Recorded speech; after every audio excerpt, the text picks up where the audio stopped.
Before we go, one more topic to cover. Max, you have a great story coming out this week at The Athletic on teams that go for fourth downs and the analytics they use. It's a story of innovation and change, which is sponsored by Invesco QQQ, the official ETF of the NCAA.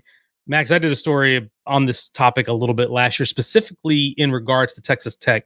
Joey McGuire, the head coach there, gotten really buying into the going for fourth down in different parts of the game that you don't expect it, and using analytics as driving that force. But you kind of got a little bit deeper into it. Tell me a little bit about the idea that you had and why it matters and why it's impacting the game right now. Yeah, Sam, I wrote about I wrote about an angle of the game that I think probably most fans, most viewers don't really notice, and that is if you ever watch when you see the sideline shot of the head coach during a game broadcast, pay attention to the person who is standing right next to the head coach.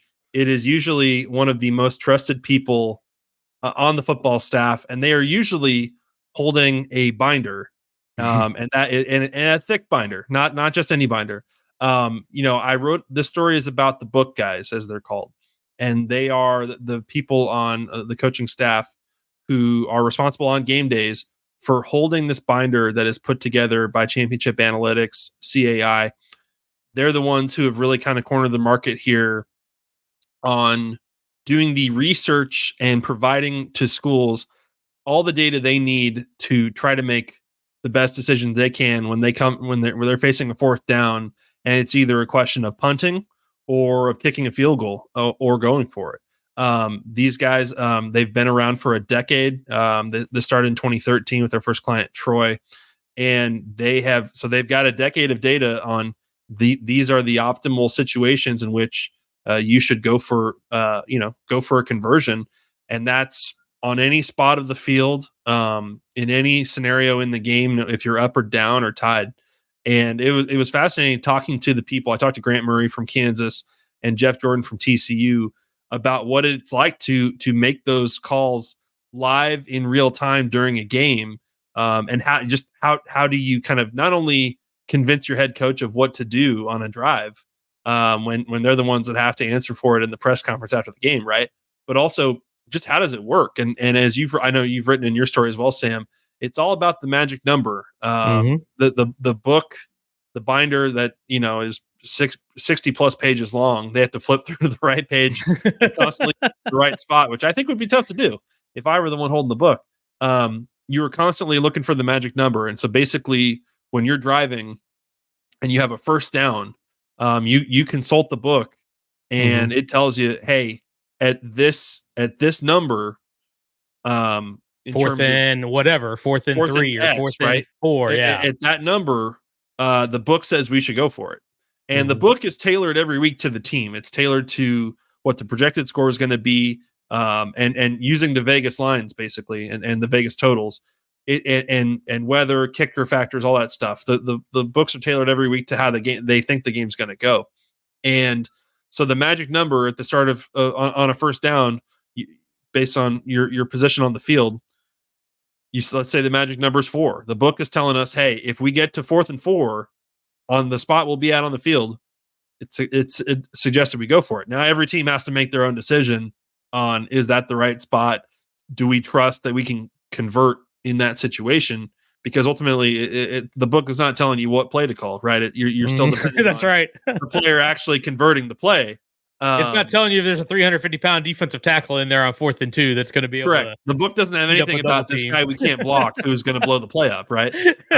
But ultimately, it's trying to get coaches to think a little bit smarter about making these decisions and not just automatically punting, or not just. I mean, you saw the decision on Sunday night in the Sunday night game where Josh McDaniels has to defend after the game the fact that he was down 8 against the Steelers and at the 8-yard line, and he decided to kick a field goal on 4th and 4 instead of go for a first down or go for a touchdown. They kicked the field goal. They end up losing, obviously, by 5. It's I'm sure they had their own factors that they weighed on that, but it's trying to get coaches who oftentimes, once the game's rolling, you want to go by the gut, right? These guys are all kind Yeah. of have that gambler mentality a little bit of you're feeling the vibe of the game and you're trying to make Yeah. gut constantly. It's trying to get them out of their gut a little bit and start thinking a little bit about here's what the right scenario is for the flow of this game, for the opponent, how many drives you got left and all that.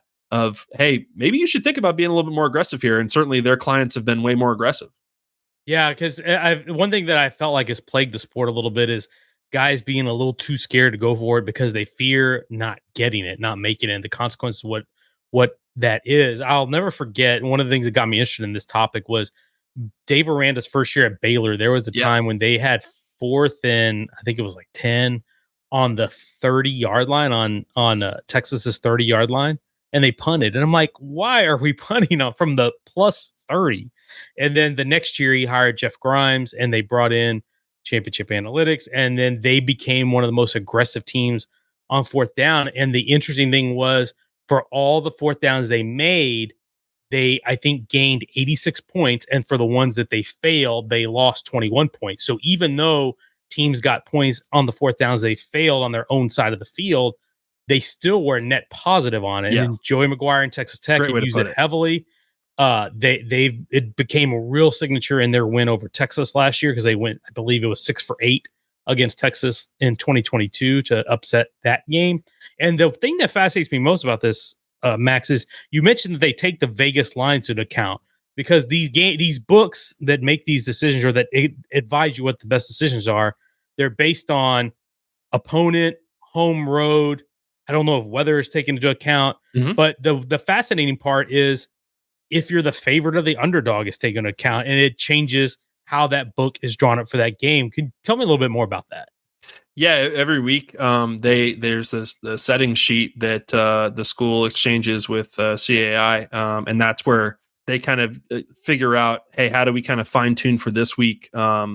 Factoring, the main one obviously is like you want to kind of tell them, hey, here's what our kicker max is, right? Our kicker can, if you tell them our kicker can hit from 55, then they're going to factor that into the book, right, in terms of their recommendation on whether to kick or not. But yeah, it's also factoring in who's the opponent and what's the line. What kind of game is this supposed to be? If you're going to go play Army, then they need to factor that into the book because if you're playing Army, you might have 2 possessions in the first half. Right? That's right. That's right. And Army is going to go for it every time, right? And so you have to kind of factor the opponent a little bit. It's not just as cut and dried as statistically. Here's just based on success rate and things like that. All of this is kind of engineered for your win expectancy basically, and so they've got the data to prove it. They've one of the things that CAI touts is that with their clients that they've taken on in their first year of using the book, on average, they've improved their win total by 1.5 wins. And so now at this point, we've mentioned Texas Tech, Baylor, and stuff. This is not just a couple schools that's bought in on this. They now have over 80 FBS clients. They have most of the top 25. So this has kind of become mainstream now. And yet it's interesting to me too, as you know, Sam, college football teams are not allowed to have, iPads and tablets down on the field. There's not some automated way to do this. So they send you a book that you print out from a printer and you're flipping through the 60 pages and trying to find the right square on the right. You're looking page. like Jim Fisher on looking through his play call stack of papers. Sure. That's what the book guy has to do. He's got to keep a tidy book and know which page you're supposed to be on. And you do it from down on the field so you can have your head coach's ear, right, and not just be shouting about this stuff on the headset. So there's an art to doing it well. It's not just a matter of having the book and having the information, but then how do you use it? And then how does your head coach use it? Because your head coach, once you get to a game, your head coach could say, forget that. I know what I'm doing. Right. And so it's part of it is trying to train the head coach and know how to talk to them. And yeah, maybe you tell the head coach, hey, the magic number is 4. And they tell the OC it's 3. But that's just part of it. Right. They have to combine their feel for a game, which is how they got this far as a head coach, with the data that tells you, hey, don't make too many, don't go against the percentages on this too much because you could end up regretting it in a game.